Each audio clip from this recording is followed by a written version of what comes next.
கருணை அடிப்படையில் வாரிசு வேலை, விபத்துப்படி உள்ளிட்ட பல கோரிக்கைகளை வலியுறுத்தி சென்னையில் சாலை பணியாளர்கள் பேரணியில் ஈடுபட்டனர். எழும்பூர் ராஜரத்னம் திடலில் தொடங்கிய இப்பேரணி புதுப்பேட்டை பகுதியில் நிறைவு பெற்றது.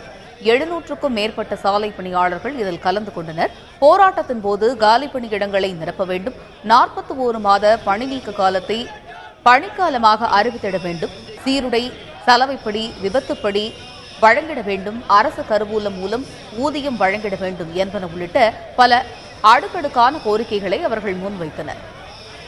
குடும்பங்களுக்கு கருணை அடிப்படையிலான வாரிசு வேலை வழங்க வேண்டும், சாலை பணியாளர்களுக்கு இதர அரசூழியர்களுக்கு வழங்குவதைப் போல கருவூலம் மூலம் ஊதியம் வழங்க வேண்டும், ஒரு 5000க்கும் மேற்பட்ட சாலை பணியாளர் காலியிடங்களை நிரப்புவதன் மூலம் இந்த நாட்டில் படித்த வேலையில்லாத இளைஞர்களுக்கு அரசு துறையில் ஒரு புதிய வேலைவாய்ப்பை உருவாக்க வேண்டும் என்ற கோரிக்கைகளை வலியுறுத்தி இன்றைக்கு மாண்புமிகு தமிழக முதலமைச்சரை சந்தித்து மனு கொடுக்கக்கூடிய வகையில் இந்த பேரணியை நாங்கள் நடத்தி கொண்டிருக்கிறோம்.